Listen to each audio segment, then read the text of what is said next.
That's all. Okay. Perfect. So I start, okay? Okay, good morning, everyone. My name is Carlos Bibiloni, and on behalf of the Mallorca Chamber of Commerce, I would like to welcome you to this webinar on digital innovation hubs. First things first, I would like to inform you that this webinar is being recorded and that we will share the link with you, okay? This event takes place in the frame of the Interreg Euromed project of Revive, which brings together 9 partners and 4 associate organizations from 7 different countries with a common objective for smarter and green rural areas in the Mediterranean.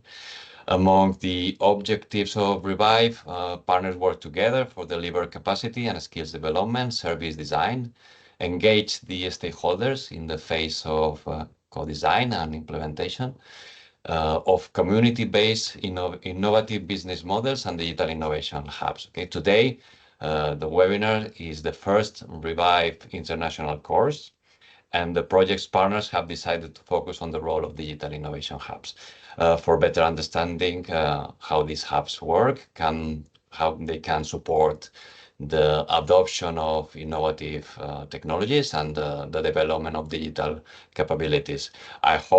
We hope that this topic is of your interest. And now I give the floor to Dolores Ordóñez from Any Solution, who will lead today's the webinar. So, Loli, finally, we are happy to be here with you. Thank you. Thank you. Thank you so much for the invite, and sorry for these technical issues. I'm going to start sharing the screen. If you can see it, it should be loading. Yes. Can you see it? Okay, perfect. Okay, so what we want today is to speak a little bit what are the digital innovation hubs and how they work. I will make a general presentation of the digital innovation hubs, and then we will have the examples of all the digital innovation hubs, that you have a better flavor of what are the digital innovation hubs about and what they are doing. What is a digital innovation hub? When the European Commission launched all their strategy for innovation, digital transformation, what they wanted to reach is to help. At the beginning, it was addressed more to public administration. There, the concept was evolving towards the companies, and then it was they reached this momentum in which they were reaching how these tools can become one-stop shop for supporting the digital transformation, not only public administrations, but in general, the SMEs, the companies, and the territories. And this is very important because we need to see the digital innovation hubs as this new tool that in most of the cases, it works a kind of umbrella of any other initiative that exists at the level of the territory, and they are addressing all the challenges of digital transformation. And this is very important because at the end it should be aligned with different initiatives that are happening at the level of the territory. When we check which is the definition of the digital innovation hubs, and you see there the acronym with an E in front, which is EDIs, and the EDIs are the European Digital Innovation Hubs. They want to support the businesses, the production processes, but also to help that to introduce digital technologies. At the end, the Digital Innovation Hubs wants to act as facilitators to the companies to have this access to this technical expertise, to test what's happening, and also to provide this possibility to know the technology and to take the technology before investing that. So that's why you are going to listen sometimes during this speech, this test before invest. So the European Commission, the public administration is quite aware about the cost of investing in new technologies without knowing exactly how these technologies are going to be adapted to the business models of the companies.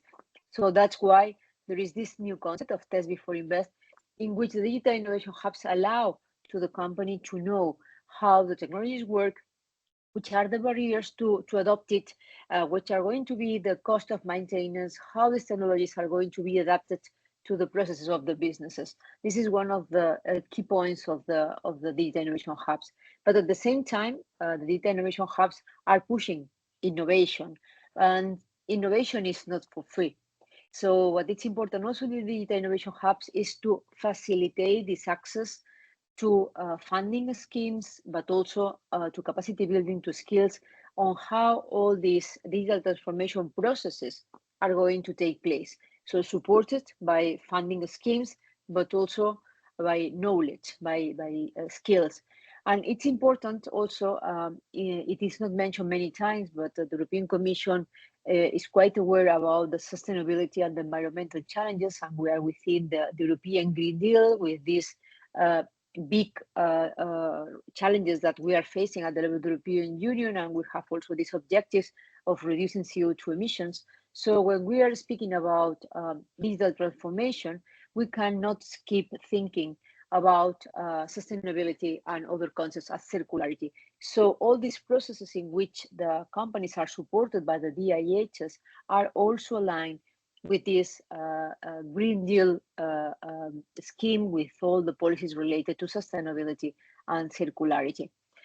This is one of the pictures that sometimes you know more, because the Data Innovation Hub has a definition in the center with the 4 main pillars of Data Innovation Hub, as I was explaining. Test before invest, and then depending on the countries, the importance that has been given to each of the pillar is completely different, but test before invest is being one of the main ones. How support to find investments, and investments is understood in the broad way. It is not just investment as a loan, but also any kind of funding that could be helpful for the business to improve their digital transformation and the digital processes, the adoption of new technologies. Skills and training, because we cannot adopt technologies without this capacity building and to know how to use it. And what is important also in the digital innovation hubs is to generate the ecosystem. So in the digital innovation hubs, they are trying to push the generation of innovation ecosystems to promote and boost networking activities within all these territories. And this is also very important because each DIH it's aligned with the regional strategies, but at the same time they are aligned also with the main economic activities of the territory. So how we are going to align the different sectors in order to push for this digital transformation in the territories, it's so important. And that's why when they started thinking in who could be involved in a DIH, it emerged a lot of entities. So of course we are speaking about skills, we are speaking about capacity building. So any kind of research, technology organizations, technical universities are there. Also to collaborate with industry associations, clusters, European Enterprise Europe Network, accelerators, and so on. So there are a huge amount of participants. This is just a limited number, of course, Chamber of Commerce, regional governments, companies, because the concept of digital innovation hubs has been evolving along these last years, and we are in a second phase. So in this period in which the European Commission it's improving the concept and how the digital innovation hubs have to work. There are this network of 240 EDIs. EDIs are the ones that in the a more strict definition of the European Commission, the ones that are receiving money, but then we will see that there are other DIHs that are also considered EDIs, but they are not receiving money from the Commission. I will explain it later on. When we are mentioning which is the level of digital transformation, this is very important because at the end of the day, we see that there are a lot of disparities in how the companies and the territories are digitally evolving. So there are digital transformation is clear that is key for the competitiveness of European territories, but the level of digitalization is completely different from one sector to another, but also from one territory to another. So at the end, the digital innovation hubs are supporting all these digital transformation concepts in order to generate also these balances at the level of digitalization, at the level of all the European Union. And that's why within the digital innovation hubs, there is a specific task in which the digital innovation hubs are working together in order to generate these connections and to generate these learnings from one digital innovation hub to another, and also supporting each to another in order that everybody gets this knowledge and can help their companies and their territories to be to advance fastly towards this digital transformation. But if we take a look on these statistics from the European Commission, we see how the companies are, which is the digital intensity of the companies at the level of the European Union.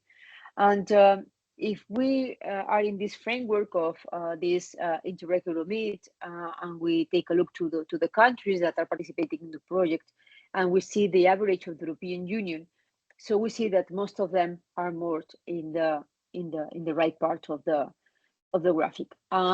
That's why it's so important to generate alignments and to work together within the areas, but also to know who are the most advanced ones to work together with them. And the digital innovation hubs allow also this possibility to work together. As I mentioned, there are different types of digital innovation hubs. At the level of the European Commission, within the Digital Euro program, which is one of the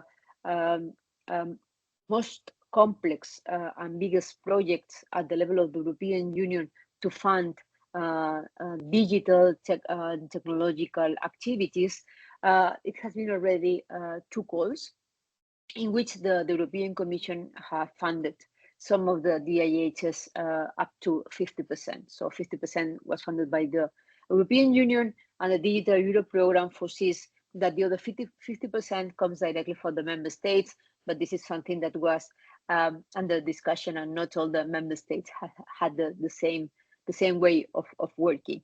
There were other DIHs, European DIHs, that got the score to be an European DIH, but at the level of each member state, it was decided the number of DIHs that could be supported, and the European Commission recognized them with what it was called a seal of excellence. So there are those that receive money from the European Commission, and those that receive the seal of excellence are the ones that are identified or recognized by the European Commission as EDIs. But when we started speaking about this, the digital strategy of the European Commission, it appeared a high number of DIHs. So there exist other DIHs that didn't got this support from the European Commission, but they are working with the same tools. They want to be involved in the networks, and they are considered themselves as a DIHs, but they don't have this recognition by the European Commission, nor in terms of funding, but also nor in terms of the seal of excellence. I put here the link, since you are going to have these slides, and there is this EDI catalog. You have the filter, and you can also use the zoom. So if you check in general, there are 460 DIHs. So this is in general. So those are the ones that receive money from the European Commission, the ones that have the seal of excellence, and others that recognize themselves as a DIH. So if you go there, you can also search with the filters depending on the sector, depending on the technology, and also where they are located. In the list, you will find all the information from the DIHs, including the contact email for each of the DIHs. So for you, it's also interesting because if you go to this website, you will have all the contacts of all these 460 DIHs that are participating at the level of the European Union and beyond, because you will see that there are other European DIHs that are not located in Europe. When the European Commission saw the high number of DIHs that were funded by them, they mentioned that, okay, we really need to organize them. So, and the way to organize them, it was to create the network of European DIHs. And for that, they make a big tender. And with this big tender, they create the Digital Transformation Accelerator, so the DTA. So you are going to see in many pages DTA directly. So the DTA is the central node. It's the big contract that different entities were aligned and won this tender to help all the European DIHs, the one with funding, the one with seal of excellence, to work together to generate this common knowledge, to generate capacity building activities. There are a lot of activities related to training, to generate best practices. There are this annual event also in Brussels, and to generate also the links with the different activities. They are aligned and they are quite aligned with what the European Commission was mentioned at broad level, at European level, but also they are taking into account which are the priorities of the different DIHs in their fields. So that's why you will see that there are some activities that are directly related to the three main technologies that the European Commission decided that were the ones that were going to push the digital transformation of the territories and the companies in Europe, that were the high performance computing, artificial intelligence, and cybersecurity. Indeed, when the DIHs wanted to participate in the European network of DIHs, they had to select in the application form in which of these three technologies they want to work. And then they had to mention in which sector or sectors they were working. So that's why this is how it's organized. Due to the complexity, because at the end we are speaking about a high number of DIHs, within the network, different groups, working groups have been created. So we have specific working groups for AI, as you see here. But for example, there are other working groups, for example, in tourism. So, and I think it's important for you to know, because if you are a European Digital Innovation Hub, you can ask to participate in these groups, and this knowledge is generated in a more a smaller group, and I think Nicola will explain it later on. The European Commission also wanted that the DIHs were more focused, so they got a degree of specialization also based in the strategies that exist at regional level. So based on the technologies that each DIH had to select, AI, high performance computing, cybersecurity, they had to check which other technologies were aligned with these main three main ones, and then in which areas these technologies were going to be applied in order to be to promote this digital transformation. So this is one of the tables that exists at the level of the European Union. What the European Commission was thinking is, how can we better promote the digital transformation in each of the sectors that are impacting at the level of the territories, and which technologies are used. Being quite aware that by only mentioning AI or high performance computing, the digital transformation doesn't happen from one day to another. This is important because we have to understand the digital transformation as a process. And when we are discussing about SMEs or even micro SMEs, and you say, okay, so tomorrow you have to start working in AI, it is not so easy. So this means a process, this means capacity building, this means that we have to support them, we have to help them to be accelerated, we have to generate this ecosystem in which the different companies work together, and they got the support also from other companies as university, chamber of commerce, accelerator centers, or whatever. At the end, the European Commission wants to generate this network of excellence, and it is important because at the end, what it is allowed within this network of European DIHs is that they work together one with each other. So what does it mean? If a DIH thinks at the level of the territory that they have a company that they want to participate in a project related to high performance computing, or they need a high computation needs. And at the level of this territory, there are no these capacities in terms of allowing them to have access to this high performance computing or even the skills. This DIH can look for in the network and to ask to other DIH to support them in offering these services. And this is very important because at the end, the European Commission, what they want is that all the network actuates as a supporters of any company that is located in any place at the level of the European Union. So companies working in Mallorca, they can get expertise from DIH that are located, I don't know, in the Netherlands or any other country. So and this generates also this support among all the DIHs because they are quite aware that at the level of its territory, there are not all the capacities that are needed to push this digital transformation. Another important aspect of the DIHs is that the DIHs have to offer services.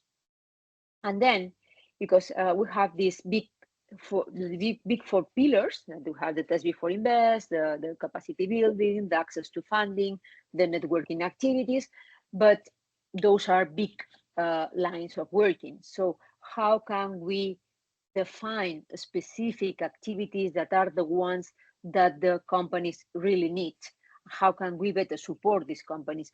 And those activities that are only known by the entities that are participating in the DIHs because they know much better the ecosystem with which they are working. So at the level of it, those are only examples. I took the ones of DIHs, which is the Digital Innovation Hub of the Balearic Islands, the Digital Innovation Hub of the AI in tourism and agro. And at the end of the day, the DIH of the Balearic Islands, for example, has decided to work in all the sectors. Of course, tourism is the main activity at the level of the Balearic Islands.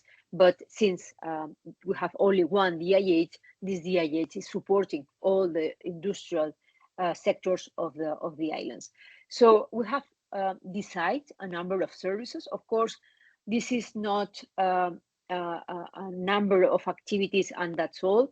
This is a live list of activities that the different members of the DIH is offering to the companies at the level of the islands in order to help them to accelerate their digital transformation. And you can see them in the different in the different areas because at the end it is really adapted to the needs. So this is just to mention as inspiration, but at the level I'm sure that Paulo or Nicola, any of the next speakers will go more in detail explaining the services that they are offering. Well, what is also important is to generate the activities that are going to help this digital transformation. And digital transformation is something that has to be understood as a process in which we know the actors that we have at the level of the territories.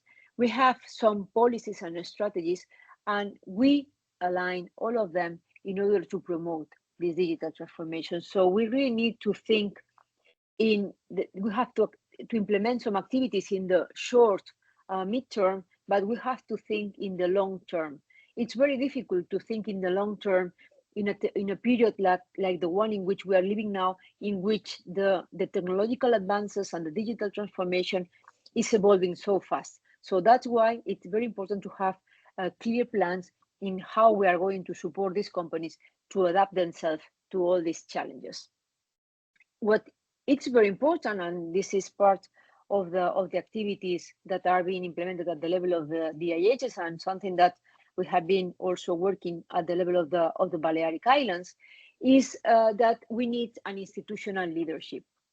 And this institutional leadership should be aligned with regional policies. It doesn't matter if it's S3 or S4. I can tell you that the Digital Innovation Hub of the Balearic Islands has the support of the regional government, but in our case is led by the Chamber of Commerce of Mallorca. It was a decision taken by the different entities that are located at the level of the island. And in our case, it was quite natural that the main institutions that are working in innovation and digital transformation at the level of the islands, from the regional administration with the public companies, the university with its foundation, clusters, and so on. They came together to work towards this digital transformation. Because what is also important is not to reinvent the wheel. What is important is to generate synergies. And one of the points that is mentioned when we are working with the DIHs is to be aligned with other existing initiatives that at the end of the day, they are also funded by the European Commission as the European Enterprise Network. So we have to check what exists at the level of the region, and we have to see how the digital innovation hubs are going to help the different initiatives that exist, perhaps sometimes only as a way to better coordinate, to try to avoid overlappings, to put together the different actors that are working in innovation, digital transformation, technology developments, and so on, together on the same table to speak which are going to be the next steps and how can they make the most of the fact of participating in a European DIH that belongs to a bigger network in which they can work together with other DIHs at the level of the European Union. And what is also important is to check which are complementarities, because we're seeing that in any period, and now after COVID, we had all the next generation funds, a lot of strategies, a lot of funds are coming to local level, regional level, national level. So how can we align all these initiatives in order to generate some basement for all the activities that we want to implement? It is not just to implement things because we have received this money and that's all, but we want to generate a seed of this digital transformation to help our companies to be adapted to the needs and also to this evolving global world in which we're living, and that makes that competitiveness is every time more complex. So I think it's very important to check what's at the level of the European Union, to use the digital innovation hubs as a tool to be informed, but also to use it as a way to align all the different instruments, strategies, and initiatives that exist at the level of the territory. Just to finalize, because I don't want to take the time to the next speakers, we have some lessons learned. So we speak about digitalization, but digitalization happens at different levels. We cannot mention for a company, okay, you have to be digitized. So we really need to have a purpose.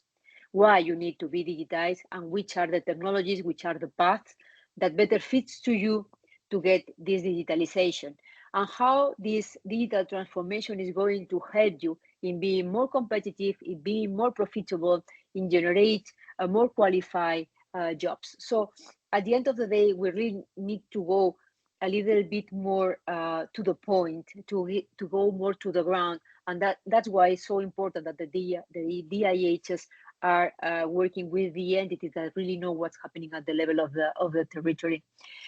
Working together is challenging, and we can see it also at the level of the Balearic Islands. So we have different entities with different legal backgrounds, with different mandates from the regional government and so on. So we see the digital innovation hubs as an excuse to work all together. So we have this mandate from the European Commission. It's a tool that is working in all member states. You have seen the huge number of DIHs that exist. And perhaps sometimes just the mention of having this brand to work with the DIH is a good excuse to work together, because we cannot give for granted that, oh, wow, tomorrow we work all together. So each of us will have our day-to-day, we have our mandates, we have our strategies, and the DIHs is the way to make them to converge. There are a lot of barriers to be overcome, and this is something that we are finding also at European level. So sometimes it's always mentioned that the DIHs have to work all together because the services that can be given by DIHs in other countries can be offered to the companies that we have at the level of our territory, but it's not always easy. There are some barriers that our language is still there. Not all the companies are able to be internationalized. And then we have a lot of these three main technologies that the European Commission has decided to be the ones that are going to push for this digital transformation, so AI, high performance computing, and cybersecurity. But not all SMEs and not all public administrations are ready to go for these big technologies. So I think sometimes it's very important to understand how these technologies are being produced.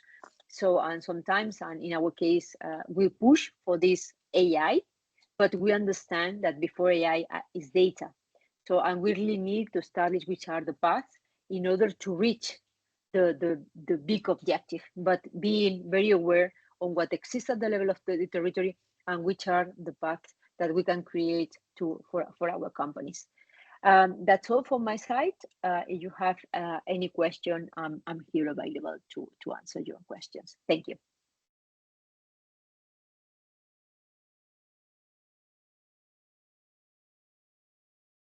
I stop sharing, so I don't know if someone wants to ask something.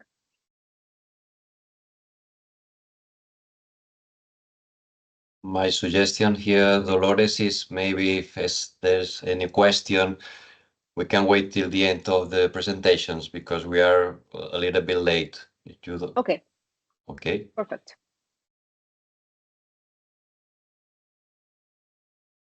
Okay. Hello to you all. I'm Lydia Tomás. I work together with Dolores at Any Solution.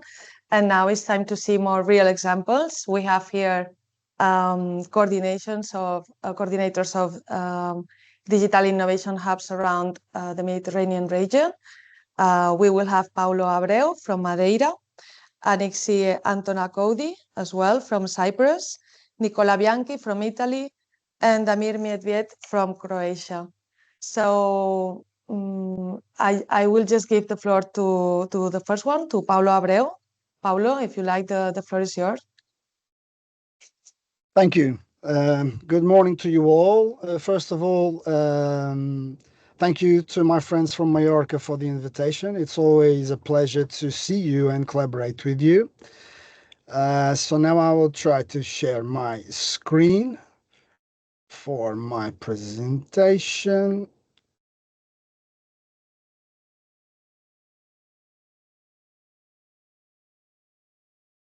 Is that okay?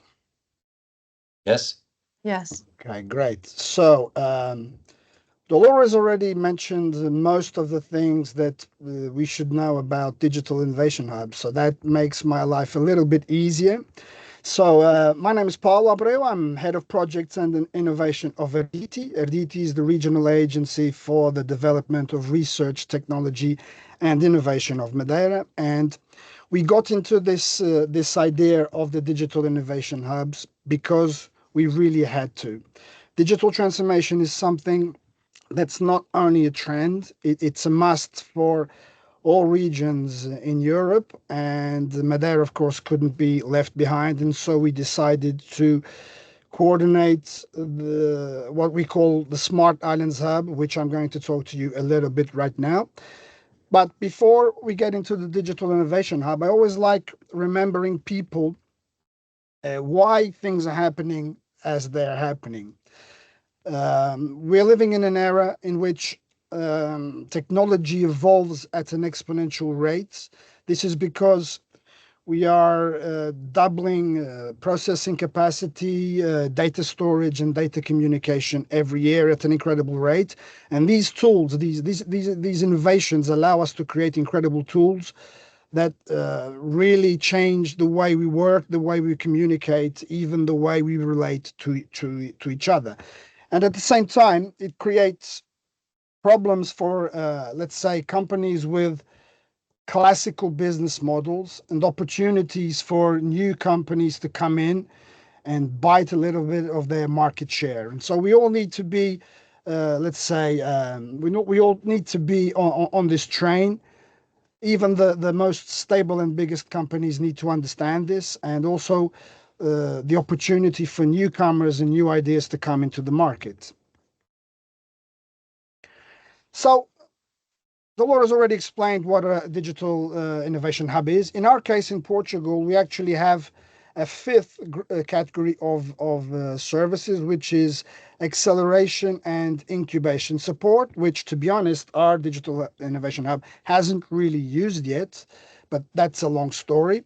But one thing I would like to mention is that the idea behind the Digital Innovation Hubs is that we're supposed to, and we thought of this like this, we're supposed to create a type of organization that has all the necessary knowledge and skills that are difficult to replicate in just one company, meaning that we provide a kind of service that's very hard for the market in itself to replicate. And that, I think, is one of the major advantages of having digital innovation hubs, because you have research and technology organizations, universities, business associations, and so on, working together to create services that can really help entities of our regions.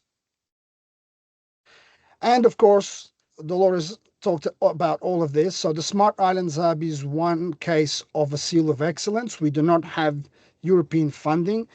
We do have Portuguese resilience and recovery funding, and the other half is from the entities that are part of the Digital Innovation Hub itself.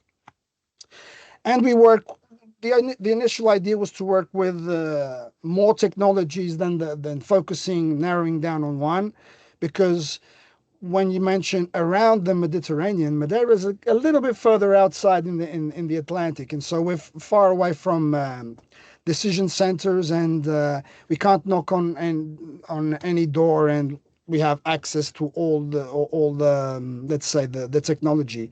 But we were a little bit too ambitious, and now I have here in bigger letters in the slide, we have AI and cybersecurity, because they are our main bet. I mean, nowadays, if you don't work in some way or form with AI, you're already behind. And so this is a message that I think is really important to send, which is even though we can touch other technologies, artificial intelligence is really the core subject, and cybersecurity is important because, let's say, it creates the trust for a digital economy.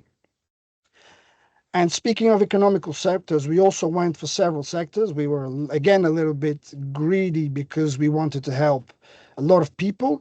And you don't see tourism here because tourism has a lot of other projects and is a strong part of our economy. So we wanted really to diversify the economic sectors a bit, which in this case kind of works a little bit better than diversifying technologies. And this for me is one of my favorite slides when we talk about digital transformation, and I try to show it in every presentation about digital innovation hubs. Dolores mentioned process in digital transformation. Well, we call it a framework.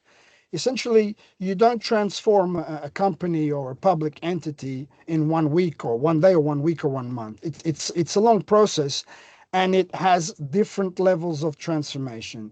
And so this framework shows you a top level, which begins with a strategy driven by digital. So you need to have your, let's say, your decision makers on board for a digital transformation.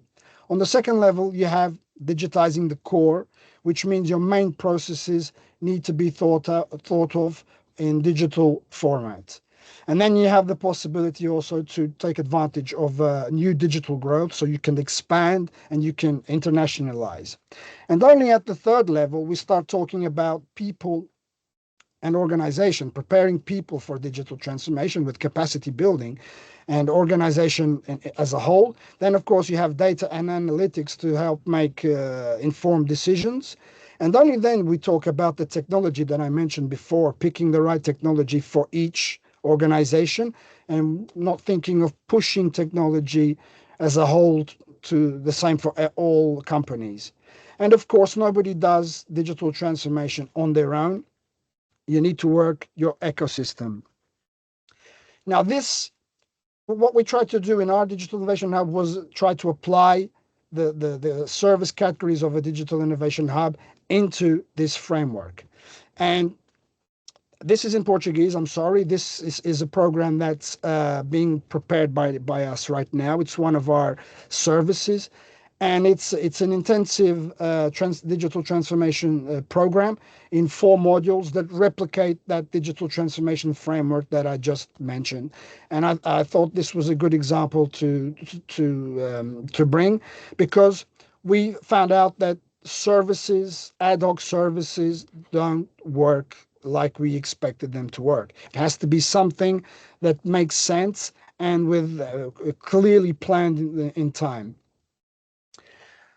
A customer journey process is also something that we thought it was important, because as it's a process and a long process, you need to follow, you need to define a path for that digital transformation. And a customer journey process is something that allows you to understand what your customers and the companies and even public entities need to do, planned along a timeline.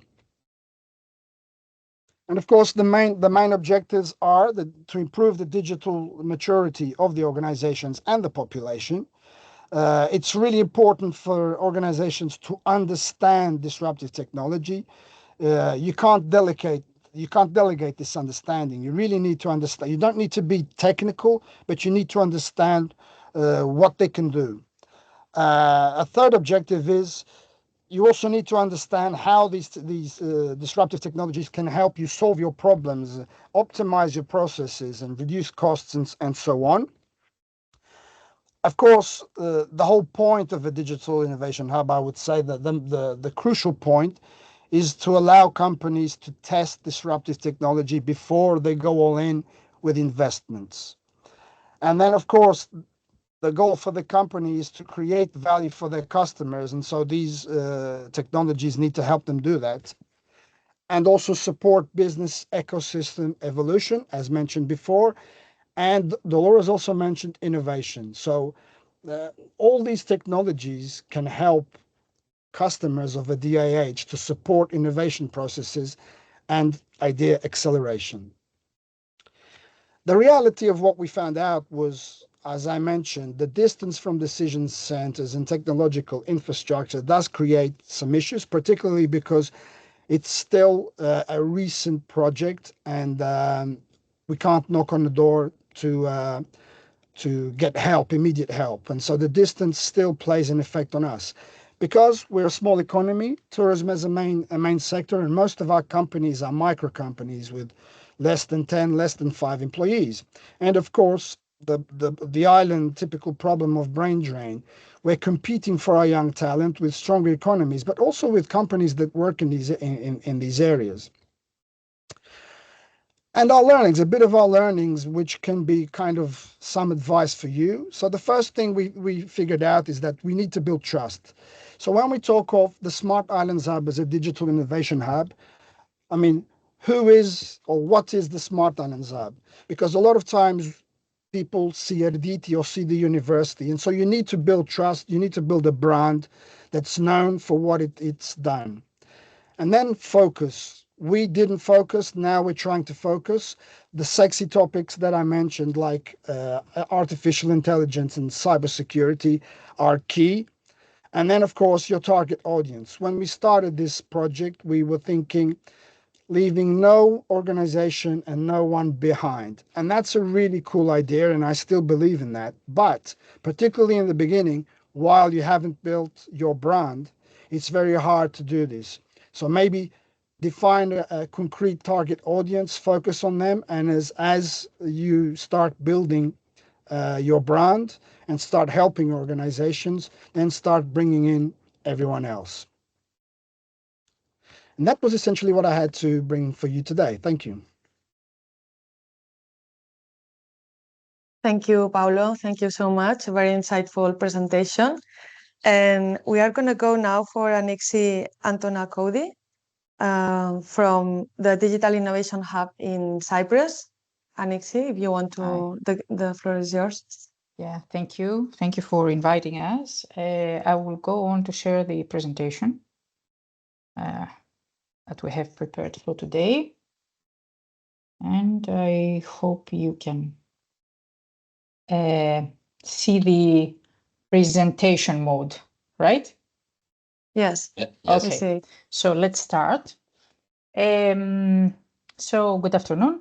I'm going to present DIGIN. So DIGIN is the name of the European Digital Innovation Hub, DIHs in Cyprus, which is the only one, and it is co-funded by the Digital Euro program.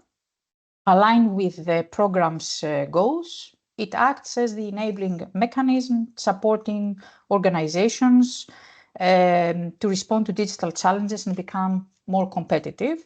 We concentrate on two target groups, the ecosystem of SMEs. Currently, there are over 100,000 registered companies in Cyprus, 95 of which are in the micro SME category, so 1 to 9 employees.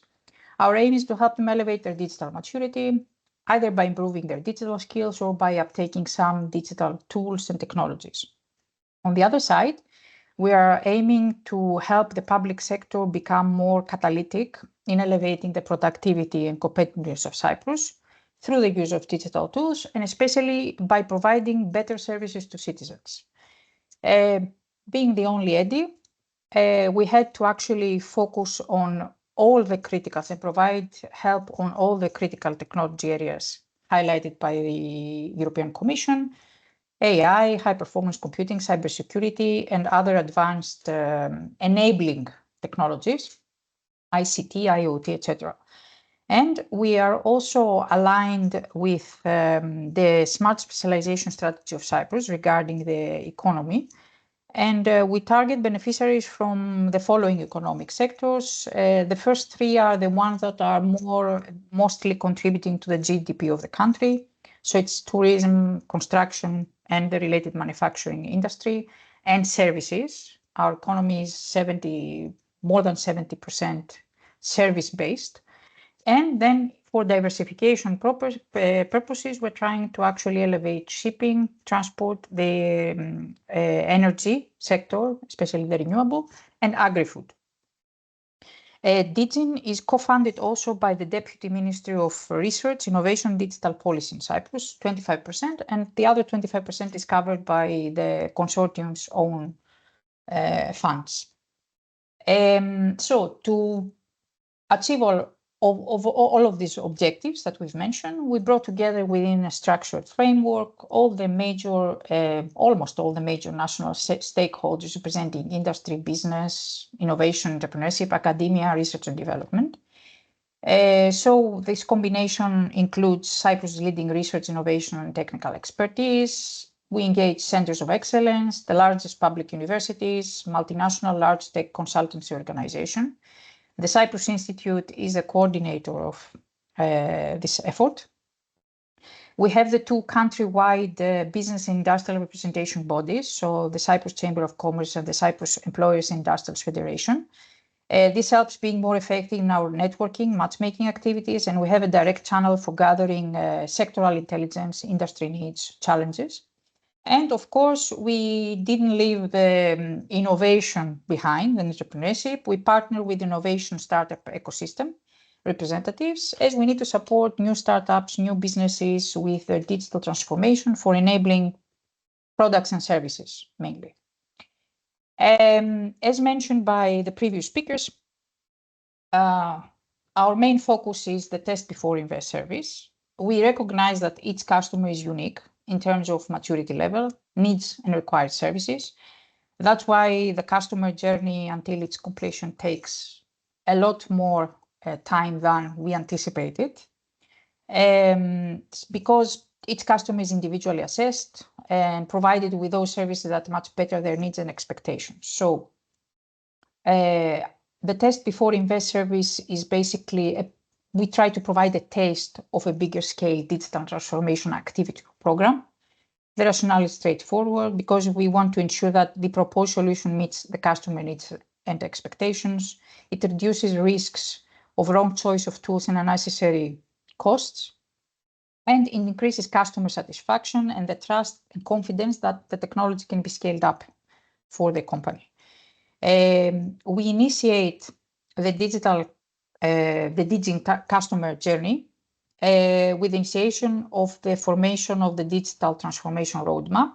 So this is the plan that basically involves understanding the current client needs, the digital maturity level, and where the areas of improvement are. And then based on the full customer analysis, Digin helps them to decide which digital initiatives and which services basically to pursue first to maximize impact.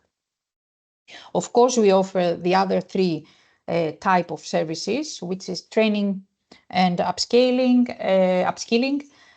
support to find investment, networking, and matchmaking, either as a standalone service, especially in cases where we cannot really apply a test before invest, or in combination with a test before invest, so that we can either help in supporting the seeking of funding for scale up, meeting the necessary actors so that the project can take place, and also train about specific technologies.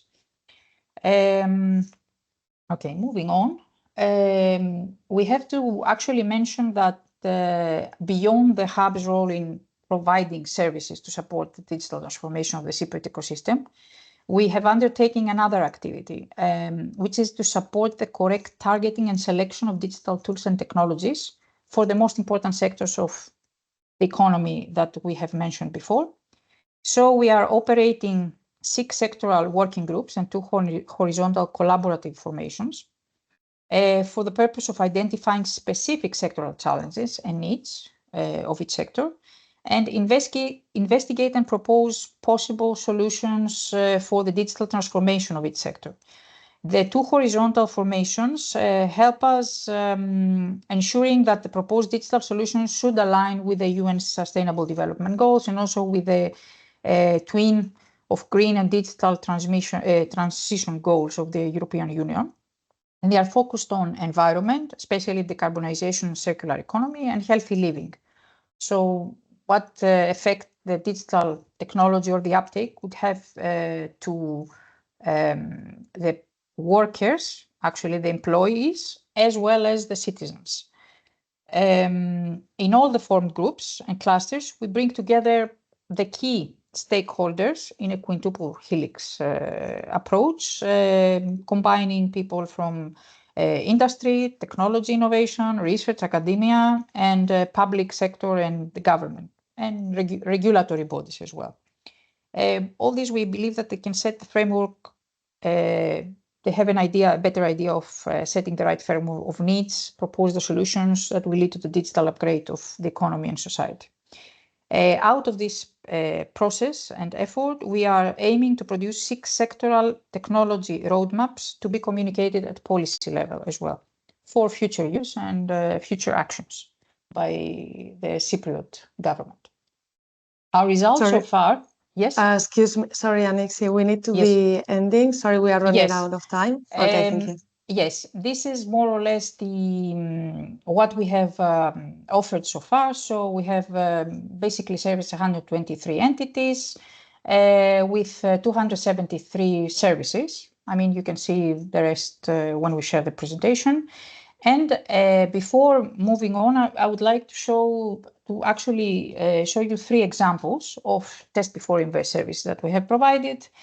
We try to support, for example, some companies with their challenges regarding by the unmonitored and uncontrolled indoor environment, leading to inefficiencies and potential suboptimal working conditions.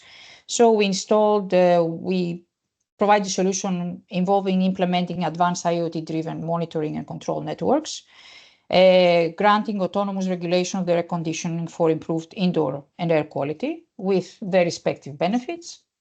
Another solution was the implementation of the building information modeling systems for construction industry, where we tried to tackle the most pervasive challenges like fragmented information, unstandardized data for construction projects. The implementation of this was helpful because it leads to better data management, coordination, significant resource optimization, cost reduction, improved quality of deliverables, and of course, better collaboration of all the entities involved in construction projects. And the third example has to do with cybersecurity for clinical test providers, where we actually try to help them build a better information security system to handle threats, either internal or external. So this was done by the provision of vulnerability assessment, identification of potential entry points, and this led to the better protection of data and, of course, help them comply better with NIS2 and the cybersecurity regulation. That's all from us. Thank you. We can take questions later. I will now remove the stop sharing. Yes. I see you have a question. Thank you, Anixi. Yes. I see you have a question already in chat for later. Okay. So, okay, now Nicola Bianchi, please, the floor is yours.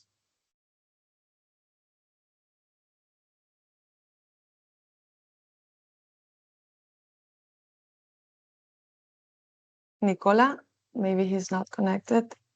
Okay, we'll jump to Damir Medved from Croatia. Okay, hello everybody. Very glad to hear that we have quite a lot of the progress in these existing edicts. We also are working more than 2.5 years and have basically did most of our planned work. Let me now just share my presentation.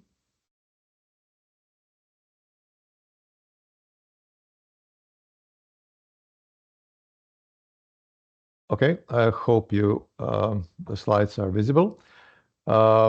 So basically what we did, I will skip all these theoretical stories because we already heard a lot about that. As said, we are European Digital Innovation Hub. We are based in Rijeka in Croatia, and we are covering the Adriatic coast of the Croatia with our services. So what I will tell a little bit about how we make kind of evolution from pure providing some services to creating the set of additional tools and the products that can be replicated and used in our region. So in our case, we have our consortium consists of 6 members. 2 are universities of Rijeka and Pula, which are providing, let's say, research capabilities. Then we have leaders, technological leaders in our region, Ericsson, Nikola Tesla, and the Infobip. These are 2 very large companies with a global footprint. And then also we have local business development institutions, Step3, Porin, and the Smart3, which are basically providing kind of the business services which are needed for our users. As said, we are based on some definitions. We are financed from the European part, from Digital Europe, but also 50% is financed by the Croatian government.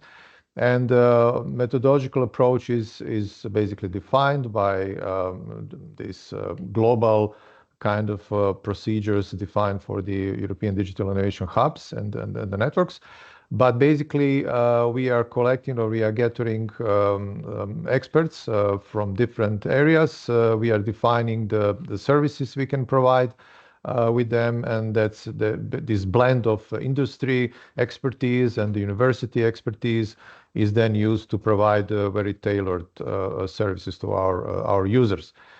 As said previously, our core service or core deliverable is a test before invest. It's a key service where we provide to our users customized services, but very, very important was this training and education.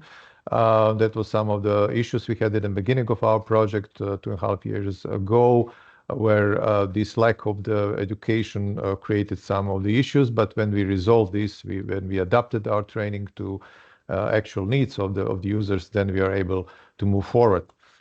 So let me show you some of the statistics where we are currently. As said, we are providing services to the Adriatic coast. Currently, we almost basically booked all of our services. We achieved most of our KPIs, and we are now in the last 6 months of the project, and we are basically finishing what we are doing. In our case, we also started with the multiple areas of providing information from AI, kind of access to high computing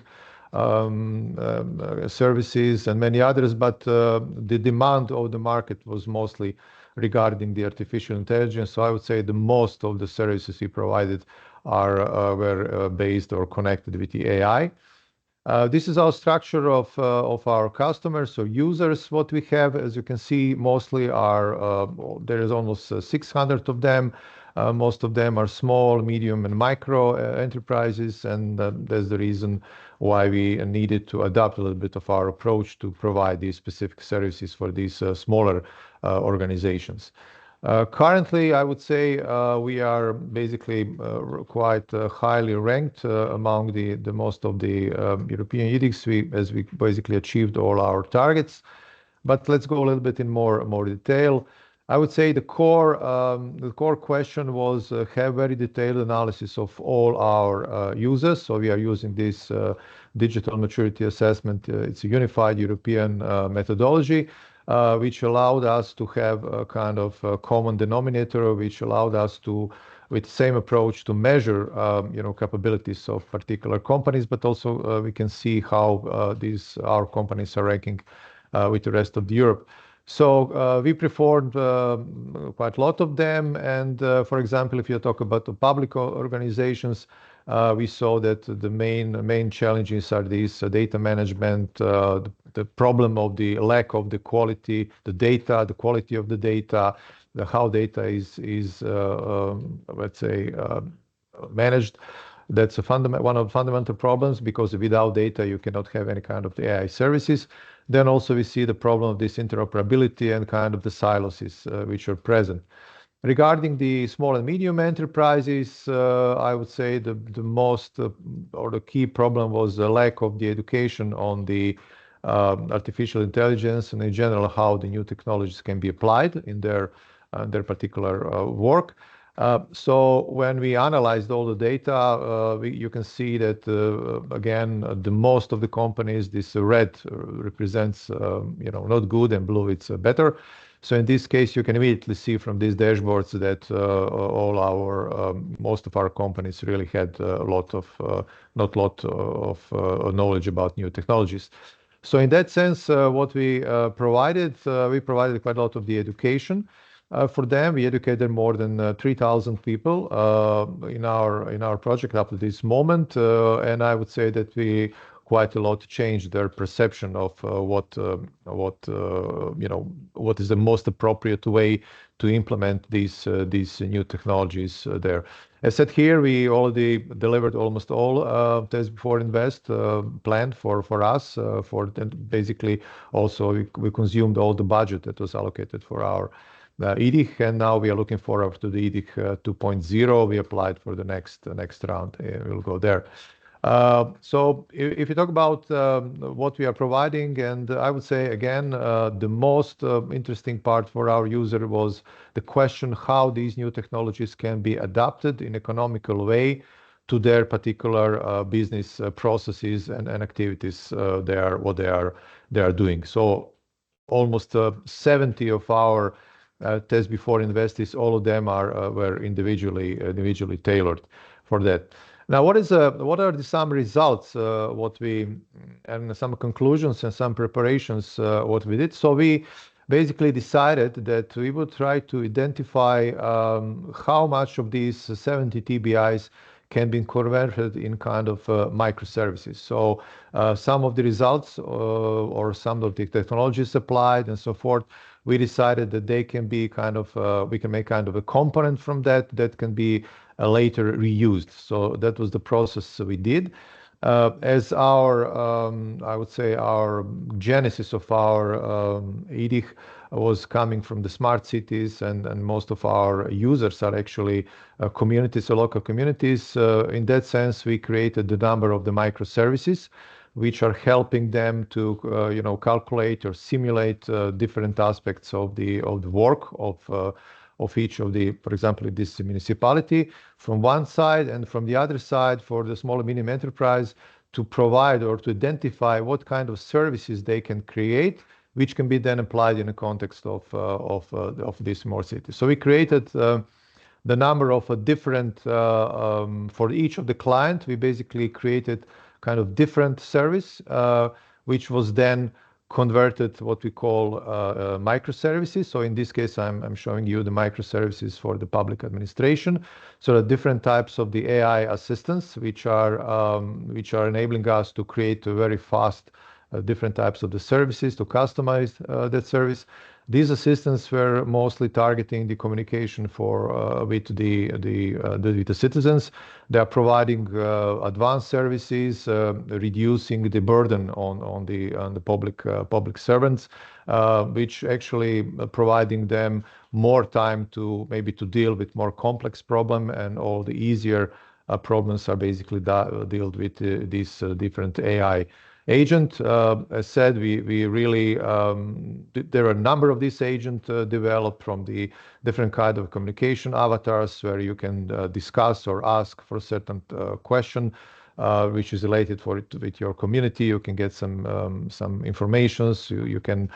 We also created a number of the simulation tools, which are enabling municipalities, for example, to optimize the traffic flows or cooperate with the citizens to define maybe the next generation of the transport system, maybe to transform current public transport systems into maybe on demand and stuff like that.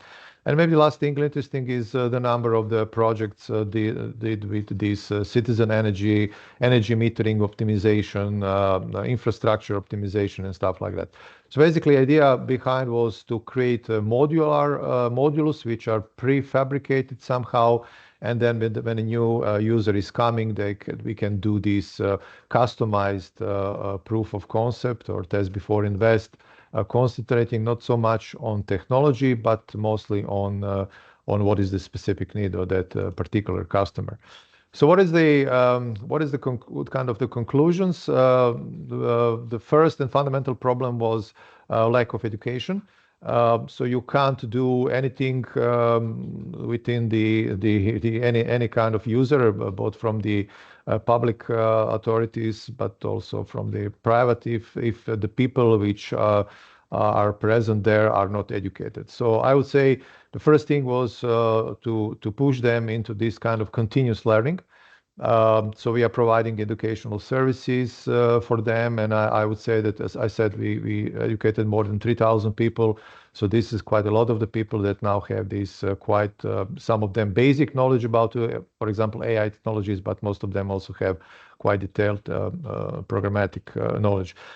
Second thing was a question of this digital transformation, that we are not providing technologies that will remove them from the jobs they have. We are, although there is some kind of capabilities that AI or similar technologies can replace job, but we are always creating the solutions or that are basically assisting them to be more productive. And because in Croatia there is a big problem currently, there is very big lack of workforce. We are now finally came also in that phase that usually Croatia was exporter of the people. Our people are working around Europe, and now we have this issue that we don't have enough people. So AI, whatever we were doing here, was done to help them. And the second thing, what was quite important, here is on the picture, you can see some of the agents, example of the agents we created, which is providing some services and explaining. So problem was the accuracy and quality of existing data. That was a problem. And now we did quite a lot of the effort to educate them and train them that you cannot do anything with AI if you don't have data sorted and prepared in a way that then any kind of the AI agent can use, and then based on this information can provide some services. Sorry, Damir, we need to end, please. Yeah, this is my last slide, basically. Okay, there are some ethical challenges also present here. That's important that people understand that all AI technologies or whatever you are doing, it should be based on some ethical, background, and that's what we are doing.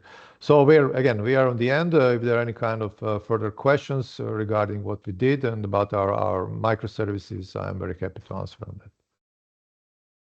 Okay, thank you very much, and sorry for the hurry. And now I think we have some technical problems, but I think we have Nicola Bianchi now.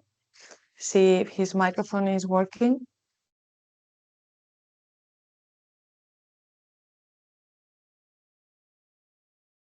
He's connected, but there are some technical issues.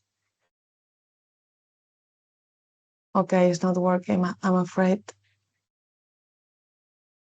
Okay, so let's then give some time for questions now. We'll try to get back to Nicola, but meanwhile, there were some questions on the chat.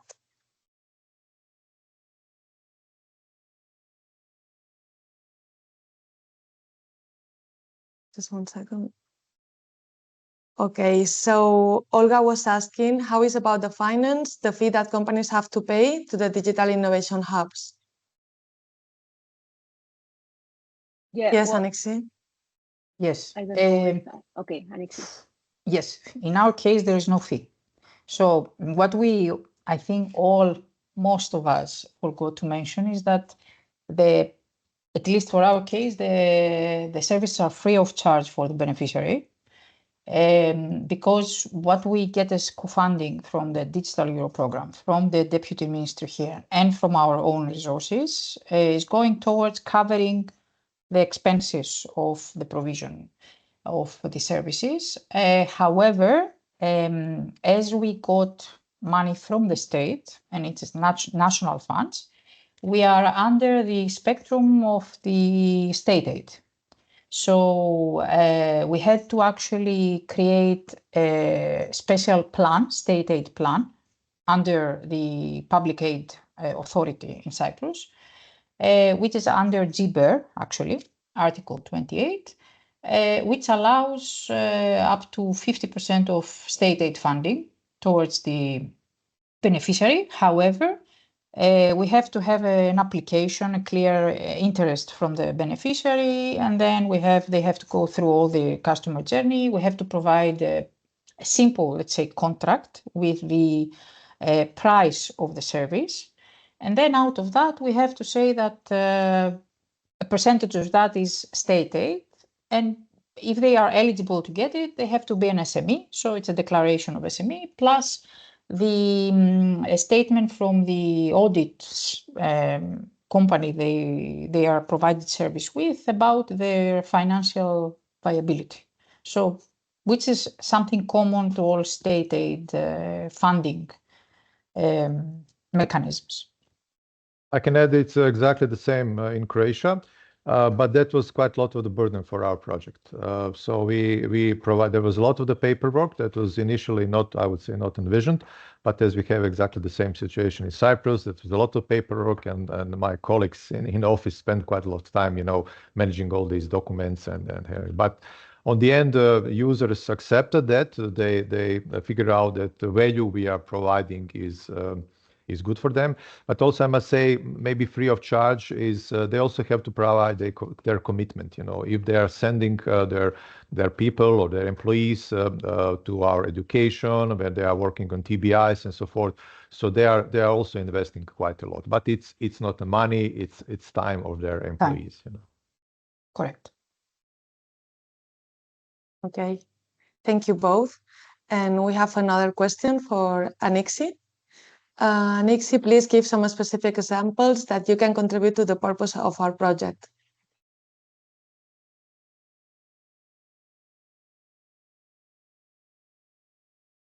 I don't know if we lost also Anixi. My mic was off. Okay. I believe that through the activity that we do, Work Package 7, the gathering of sectoral intelligence, trying to create a way of digitization in a more, let's say, structural approach of the economy sectors, we could provide some insight to some methodology. Of course, we are more tech-oriented hub, so it's we are not so much trying to build the business model, rather than actually supporting the uptake of technology, of digital technology. However, through our partners, for example, one of our partners is PwC, Cyprus, a beneficiary could actually proceed to an outside EDI service and continue with some, let's say, consultancy about how to build a business model to elevate the company as a whole to become more competitive. Okay, thank you. There are a couple of questions in the chat. Many thanks to all the presenters. Okay, so as an TUV certified AI trainer and co-founder of AI Experts Network, I like to collaborate with a DHA at European level. How is this possible? Well, that's a question of the, you should probably contact, if you're not a member of any DIH or EDIC, you should contact your national contact points, see who they are, and then see maybe you can join them somehow and so forth. Basically, the European Digital Innovation Hubs, we have our own program, our own ecosystem so we are usually not taking any kind of external assistance, but we have cooperation together. Obviously, if there is something we are not covering, then we are inviting first the national level, which is easier, but if this is not available, then we can also go international. So for you as an individual, I would recommend that you are going to your national EDIC and then see how you can establish some kind of cooperation for them. And maybe immediately while I'm talking, there was a question about these associations. So associations are not eligible, but in our case in Croatia. So we cannot provide to associations any support.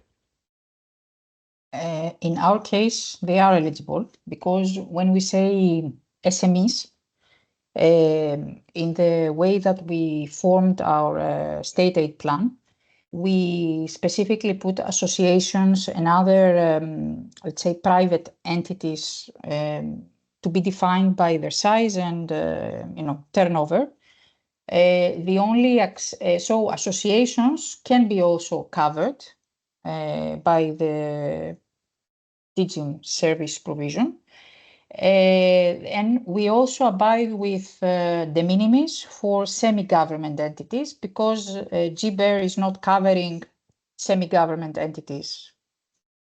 So basically, we try to include everybody. Again, it should be checked national. There are a lot of this national component inside, and you have to check with your national authority what is eligible and what is not. Okay, thank you. We're going to try for the last time to get Nicola on board.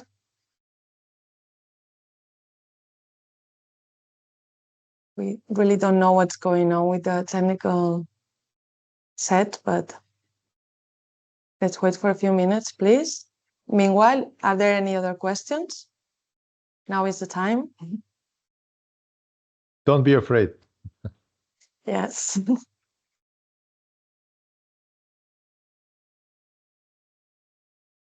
Anyway, I can recommend, it was mentioned in the beginning by Dolores, this catalog. There is, you have all relevant information there. Also, you can check the success stories. I think it's a very valuable, there is a site, DTA site, where there is a lot of these presented success stories and good examples from each of the countries participating and EDICs there. And it's a very, very valuable source of, you can get many ideas there, maybe some contacts and so forth. So I would say spending some time on DTA site is a good idea. Okay. Okay, we are really sorry, but it seems that we cannot get Nicola. Maybe we can arrange his contribution for the next international course. I think that was a really insightful session. And thank you all for joining. And we'll see you in the next course. I think it's going to be next September, October. We'll let you know. So thank you all for joining. And I hope this was very helpful for you. Thank you. Bye-bye. Thank you. Bye. Thank you. Thank you, Lydia. I'm Nicola. Really sorry. I was thinking the same as Lydia. Maybe in the next in the second international course, you will be able to present. It's frustrating. It's a pity. So just to reminding final words. Okay, please you have in the chat a very, very short survey that please we kindly ask you to fulfill. It's because European projects need to be some kind of reporting, okay? And that's it. I would like to thank all the speakers for the collaboration, contribution, presentation. You Revive partners as always, and participants for being here. I hope this has been a very useful webinar to learn more, and see you in the next international course. Okay, thank you. Thank you. Thank you. Bye-bye.